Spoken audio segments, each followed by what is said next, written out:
More Verizon changes, price hikes, and departure of business CEO Tammy Irwin. All right, this story is from Mike Dano. We're going to be talking about this story and then also some movement of Verizon customers. This is interesting. I think both pieces are newsworthy and worthy of some kind of evaluation here on the channel.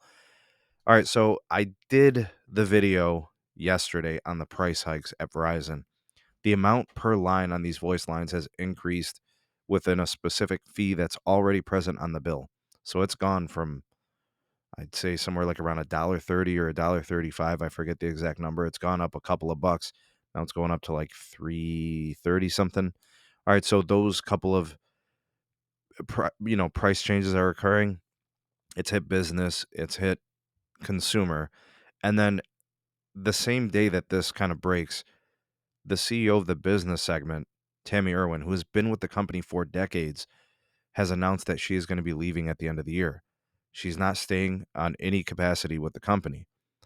This is interesting because this indicates something of a shift. And we also saw this previously when Ronan Dunn was kind of unceremoniously, I would say, removed from his position at the company. It was indicated that he was going to be staying on some kind of like an advisory position through the board or something like that. We haven't heard or seen from him since. And when they announced that and he was there at the conference or whatever investor day that was, he didn't seem too thrilled about the whole situation. The body language speaks volumes. So we saw this happen, the price hikes. Then this happens with Tammy Irwin, whom, by the way, it really seems like she has earned the respect of her cohorts, her contemporaries, and those in the industry. A friend of the channel, Roger Etner, president and founder of Recon Analytics, speaks very glowingly of her. And I take that, to the bank. After 35 years with Verizon, including my time with AirTouch, and after much consideration, she has decided it's time to leave Verizon at the end of the year. Thank you to the CEO, blah, blah, blah, all the nice things. She stayed classy through all of this. But it says here Verizon officials said the company does not yet have a replacement from Irwin. What could be happening here is that her duties could be split amongst multiple positions that already exist, or somebody may be receive a new position that also includes what she was doing. But it looks like there's some changing going on at Verizon. These moves with these executives are all within like a 1 year time frame. And the only person who is consistent through all of this is the current CEO of the entire company, which is Hans Vestberg.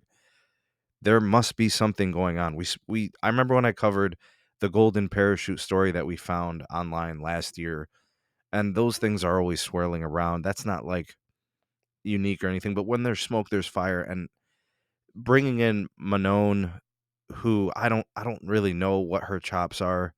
I know that she has worked as an advisor or on a board for like Altice or some other, European telcos. So like there is experience there, but I don't see how any of Verizon's problems were Ronan Dunn related. And I don't really see how Tammy Irwin was one of the problems to whatever is happening at Verizon. I just don't see it. Interestingly enough, this now happens. I'm just looking at this as, are these signs of things to come? Is there going to be more changing at Verizon? And there really only is one thing happening. And to me, it just seems like it's a CEO looking to pass the buck. I don't know what else he has up his sleeves. I don't know what his ultimate goal is. But just because you're changing faces at the company, and if the company continues to not do well, you have to blame the face of the person who is consistently there and has not changed. So all these other like associated executives, it's all is showing back at the CEO. This all falls back on Hans. And ultimately they're looking at the stocks, the shares of the company and the value of them and the investors. And Verizon is a huge I don't know, what do you want to call that? They're not so much about the retail investor, like say for example AT&T is. They are more of like the corporate investment type company. And because of that, I think there's a lot of pressure. So we'll see what happens here. I don't know. The stock, Looking at the price, it's a lot lower than it was when Hans took it over. I think when Hans took over the company, the shares were valued at like $63 a share. And currently I think it's like around 48 or 49 bucks or something. So it has not done well. I mean, the market's down generally speaking, but even before the recent downturn over the last several months, it was not thriving. 53 bucks, 54 bucks. And not that telco's been doing great. T-Mobile's done pretty well post merger and stuff like that. But just something to consider. Just be on the lookout. We might get more news in the coming months. And who knows, maybe something massive. We'll see. Next thing to discuss, this story is from Telecompetitor, and I'll put the link for all of this here for both of these stories. Population shifts drive Verizon capital spending in Florida. All right, so this makes total sense. As a company, as a wireless network operator, mobile network operator, you have to build out your network with more capacity when you have more customers within markets. So, for example, the Cleveland market. I think Verizon has over 48 or 49% market share here, postpaid market share, and they have, I think, like 40% of the prepaid market share because of track phone. And it used to be more. It was like 57% or something, like 2016. Because of that, they have tons and tons of investment here. Lots of tower sites, lots of fiber, a ton of small cells. They've done millimeter wave huge here.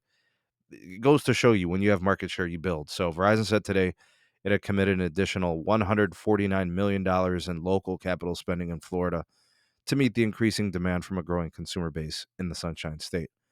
It says here more than 250,000 Verizon customers have moved into the state since January of 2020. Let's call this pandemic era. Moving to Florida has been a thing.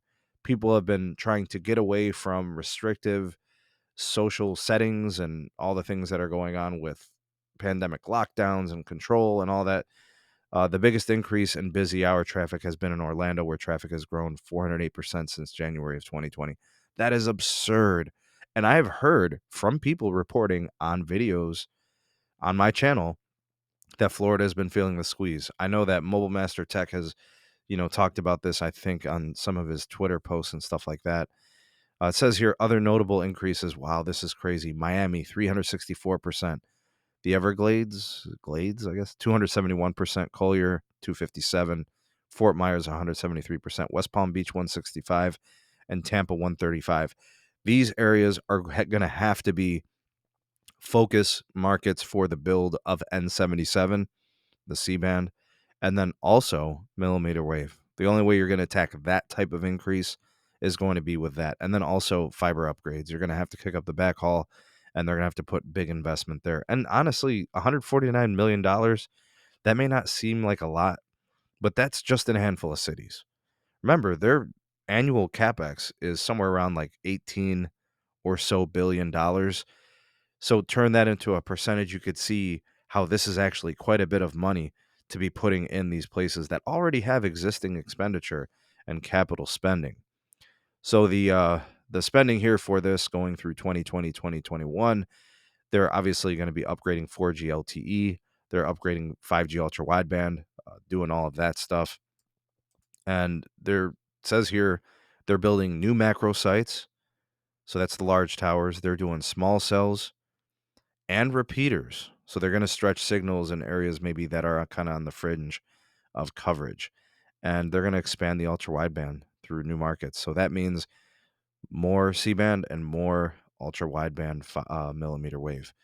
And, as they're creating all of this capacity, they can also expand their 5G home product and service. So big shout out to Florida, everybody moving in there, increasing the demands, the data demands on the network. I'm sure some of you could comment. I know we have friends of the channel. I know we have Patreon supporters here on the channel that could comment to this. If you are in these places, the cities mentioned, if you live there, frequent there, and you know about the usage there, tell me about Verizon's experience if you've been using it. Tell me if it's degraded. Tell me if they've been able to keep up. I'd love to know. This is incredible to see this type of peaking, this increase in data consumption just in a handful of cities. It's incredible. Your thoughts and opinions, welcome down below. You are the voice of the people, the SMT Nation. Let your voice be heard. Thanks for watching. Do me a solid. Please do like, share, and subscribe.